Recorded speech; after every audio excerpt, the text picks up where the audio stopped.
What's going on, everybody? Today we're doing a full ignition system inspection on this 1992 Yamaha XJ600 Seca II. Now, the firing order on this bike is 1, 2, 4, 3. The first thing to check when you've got a misfire or some ignition issue is your battery. Your battery is the source of all the electricity on the bike. If you got a dead battery, you'll get no spark. So, check your fuses. Your fuses sit under your seat. You have to ensure that your ignition fuse is in good health. If it's popped, you're going to get no power to your entire ignition system and you'll get absolutely nowhere. So ensure all your fuses are in line by checking the continuity across the 2 pins on the top of the fuse. Next up is your ignition coils.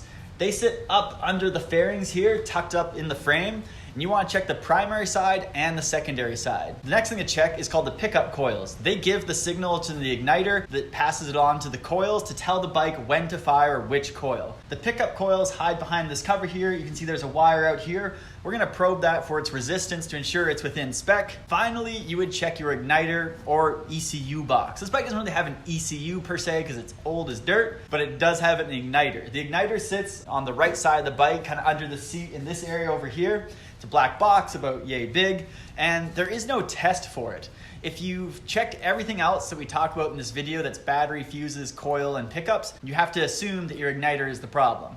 So we're going to dive into all the details about all those components we just talked about in that order. So smash the like and subscribe button because hopefully this video will help you sort out your ignition problem. To make it easier to get at the coils that are on this bike that are tucked way down in there, we're going to take the front fairing off just to have easier access, easier filming. I'm sure it could be done without taking it off, but just for you guys, we'll take it off, get it out of the way.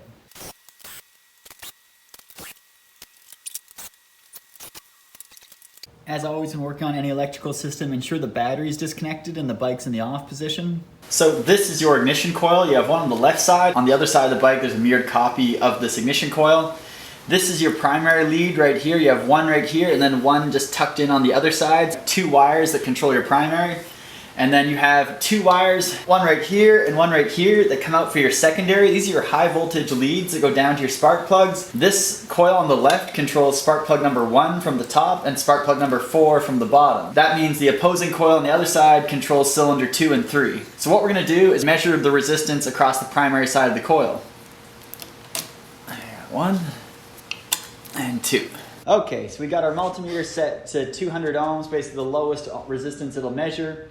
The spec we're looking for is between 1.92 and 2.88 ohms measured across these 2 primary leads. So it doesn't really matter which probe you get on where, as long as it's a firm connection. Sometimes you have to let your probe sit on there for a while to get an accurate resistance. Like that, it just changed to 2.2. So with that, we're good. We're within spec. At least on this primary side, you'd repeat this measurement on the other coil on the other side of the bike, and then you know both primaries on both coils are good. Now we're going to check the secondary side of the same coil. Now to measure the resistance on the secondary side of the ignition coil, we need to take the spark plug caps off the wire of the secondary lead. Spark plug cap adds an extra 10,000 ohms of resistance. Now although we could measure it from cap over through the coil to the other lead through the other cap and just add 20,000 ohms of resistance to the measurement, you couldn't be certain whether it was the coils adding the resistance and like a bad cap with a good coil. So to get it off, you just roll back this rubber boot, like use your thumb and carefully roll it off the hard plastic cap, and then they're twisted on, so lefty-loosey, and they should unthread. As with anything old, be careful while you do this. There we go. That's the cap. We can measure this later. We're going to repeat that on the other side and I'll get my multimeter set up.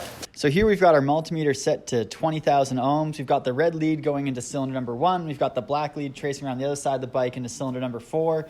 The caps are taken off, just lightly inserted into the secondary high tension lead. And you can see we're reading 11,000.51 ohms. That basically means we're within spec. The spec for the secondary coil resistance is 9,500 ohms to 14,300 ohms. Now we'll measure the caps separately from the coils and we'll have a conclusion on if all the parts are good. So here we've got one of our spark plug caps. We're looking for 10,000 ohms across the cap. So we're seeing 11.47 and that's off by, 1,100 ohms and a bit. It's close enough. It should be really probably within about 100 ohms, but if you were seeing an inconsistency in all of them, then that'd be more of a problem. But if you're seeing 11,000 on all of them, not so much of an issue. So in poking around at the other spark plug caps, I noticed this one was different from the rest. It has an NGK branding on the rest, while the other ones on the top have a made in Japan stamped into them. So I was like, no, let's just check it. Let's just for funsies, right? I was like, what? Why is it 4,600 ohms? So this one's gonna get replaced and I'll go and check over the rest, but I'm also almost certain it's just one cap that someone replaced in the life of this bike with a 5,000 resistance cap instead of a 10,000. So I'll order one of these and even out the bike. Now to measure the pickup coil that sits behind this housing here, the wire you see escapes down there, it goes behind this, under there, up, up, up, up, and it comes out this cluster. I had to do some probing around and a lot of disconnecting to figure out which one it is, but I have concluded it is this one. The 2-wire connector, both white wires, with one with a green stripe, one with red stripe. The spec we're looking for is between 304 and 456 ohms of resistance. Insert probe, insert other probe, check multimeter. What do we got? 408, which is great. I know it says 0.408, but that's because we're measuring under 2,000 ohms, and anything in front of the decimal would be 1,000, so we got 408. The plate that holds the pickup rotor inside this housing here is supposed to be torqued to 70 inch-pounds or 8 newton meters.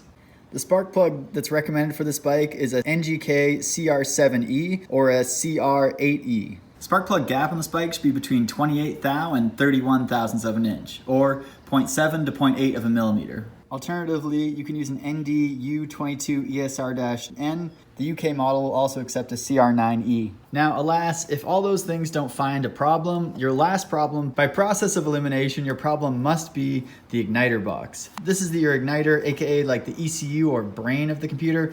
The only other thing you can do to check your igniter is to take it out, send it to a Yamaha dealership, and they have some fancy computers from the 90s that you can plug into and essentially find out what's going wrong in it. You can refurbish these, you can replace the transistors in them that commonly fail or replace a burnt out diode. It's a very simple PCB electrical board and it's really not that complicated. Find a suitable component to replace whatever burnt out component is on the board and put it all back together. The problem is, it's hard to find them on eBay, they can be expensive, and you don't really know what condition you're getting them in. My very first bike, a 1984 Yamaha XS400, had an intermittent igniter issue. You'd be driving along, and then it would just start to run on like one cylinder, or every other spark, it would get a spark. It was really frustrating, and I did exactly what I've done in this entire video, going over the entire ignition system, and I could only conclude then that it was the transistors or a diode inside the igniter box that was just heating up, expanding, losing a connection, and then reconnecting, and just having a very temporary issue. I ended up selling the bike as is, just telling it on to the next owner, but you know, it can be hard to find. I didn't really want to fork out 140 bucks US at the time to buy another box, so on I went with a bike that kind of just stumbled along. And that's a wrap on the ignition system inspection on this 1992 Yamaha XJ600 Seca II. I hope this video helped you resolve a misfire or whatever electrical gremlins you're trying to chase down. If it did, please smash the like and subscribe button down below. It really helps me out. Really glad I found that one 5K resistance cap on my spark plugs here, because that's just a problem in the long term. Who knows? It could have burnt up a coil, burnt up the igniter box. So, as always, thanks for watching and have a good day.